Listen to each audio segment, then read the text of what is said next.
Well, anyway, first of all, it's times like this when one of these things come in handy.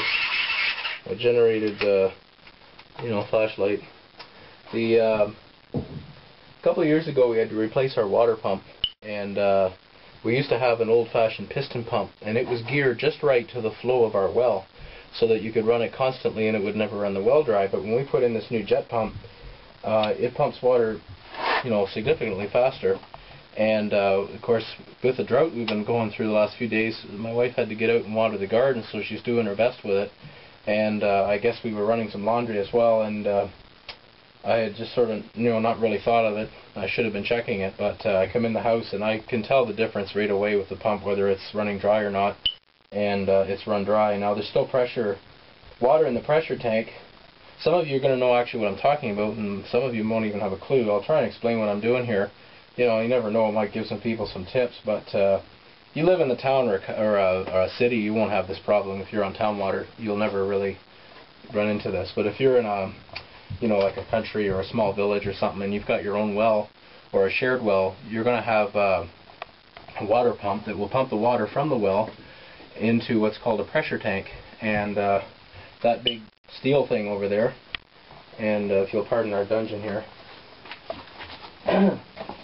this great big steel tank here is what's called a pressure tank. What this does is you pump water into it, and it fills up with water, and air is at the top. And as the pump pushes that, it gives that air pressure, which gives you pressure for your plumbing in the house. So this pump, of course, keeps it at a pressure between 20 psi and 40 psi, depending how you want to set that. And luckily this still has water in, so there's enough pressure to push the water backwards down back through the well, so hopefully this pump will catch. Piston pumps are normally not too bad to prime, but these jet pumps can be a real nuisance. So all I'm doing right now is I'm just going to try turning it on and off a bit. I've let my well replenish, and there's still about a good 10 pounds pressure of water, which probably means you can see there's a water line. There's still that much water in it, so hopefully it's enough to push it through. But not pumping any water right now, so I don't know what I'm going to do for this.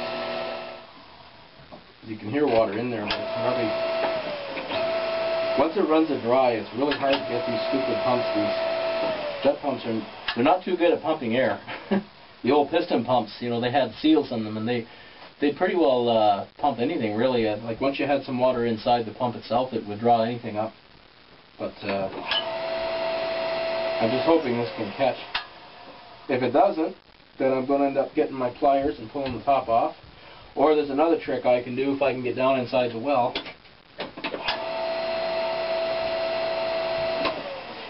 Let me try that other trick. What's your other trick? If you have, at the bottom of your well, there's going to be what's called a foot valve.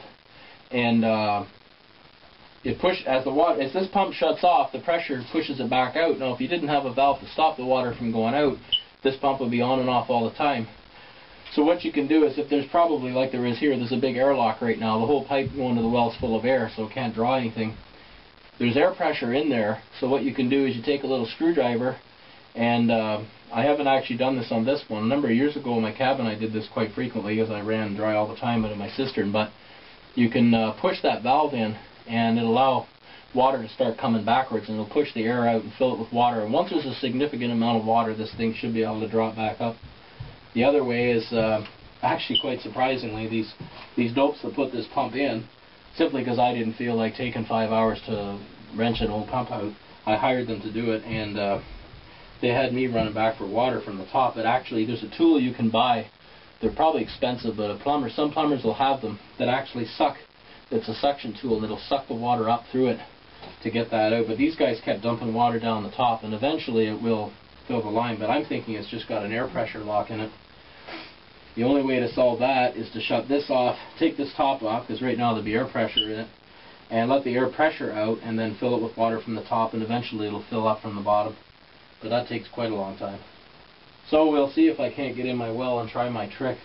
This is the old one. I always wanted to rebuild it, because actually they're more practical in the sense that if you lose hydro with a jet pump, you can't pump water into your house, okay? But these are what you call a piston pump. And the motors, I took the motor off. I guess I was going to use it for something else. all that happened really with this is that the seals were gone on it, and of course, you know, we needed water like right away that day kind of thing, and I didn't have time to fix it, and it was going to take them, you know, a couple of weeks to get at it to rebuild it, so I just had to go get a jet pump, you know. But you know, piston pump pretty much says its name. The motor will turn this wheel here, and it shoves a piston back and forth, and there's valves in there, and some leather or rubber seals, and it takes the water in and out and draws it from your well. Now the nice thing about these kind is that if you did run out of hydro, a guy could take a little handle and you can actually pump these things with your own hands like this and pump water into your pressure tank. But you can't do that with a jet pump. I just put a new pressure valve on this when we bought the house too. Mm-hmm. I might actually get this rebuilt, and if you do want to increase water flow, all you got to do is change the pulley size on your motor, or you can decrease it. See, that's what I figure. If you can see on the end of this motor here, there's a very small pulley on there. And in their day, I would assume that plumbers would kind of give a rough idea how much gallons a well could sustain, and that would be roughly what pulley size for speed they would put on here.